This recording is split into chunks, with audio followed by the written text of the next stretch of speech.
Sea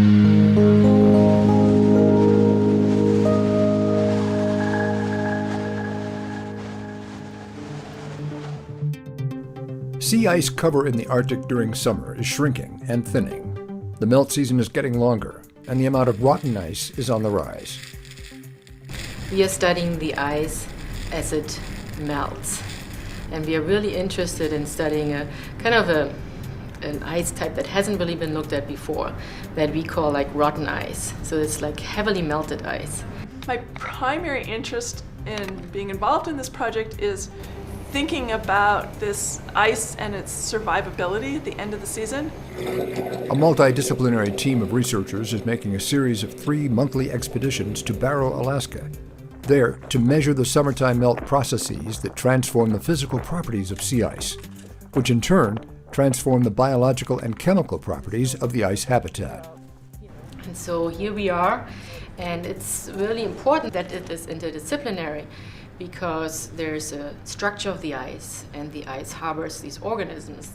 The algae and bacteria produce substances that are called polymers and gels, and they all interact with each other, and also they seem to interact with the ice structure. I'm warming up to the idea of thinking about this kind of whole system of these constituents in the ice, because they're very much a part of the ice system. Sea ice at the start of the melt season has been studied extensively. So for the first trip to Barrow, the team used standard accepted methods to take detailed measurements of the ice and the microbial communities within it. We go out on the ice, and first step is to find a good location. And out comes the big core.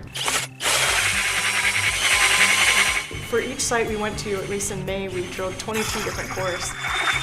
And some of them were cut into little hockey pucks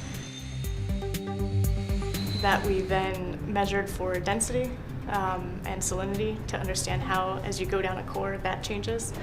Other ones were sliced up into tiny little thin sections that we put on glass slides to look at under the microscope to see, to look for the algae and the bacteria and those gels. When the team members return later in the melt season, they'll continue exploring uncharted territory. The measurements taken in May have never been done on severely melted or rotten ice.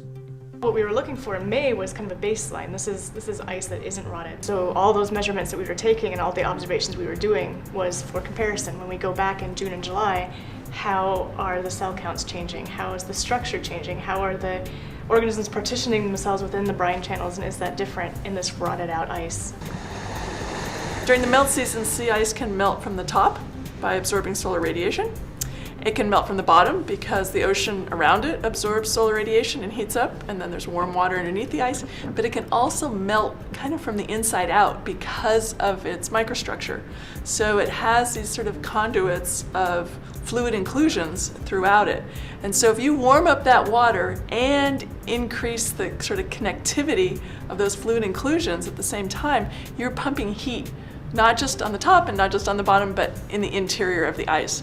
And so that, I think that kind of, that's kind of where I think the name, the moniker rotten ice came from, is because sometimes it just literally can melt from the inside out at the same time that it's melting from the edges of the top and the bottom. There's ice and there's some critters within it, but that to have the critters and the polymers actually affect the physics, affect the structure, is really a very interesting idea. Science at work for you. This is APL, the Applied Physics Laboratory at the University of Washington in Seattle.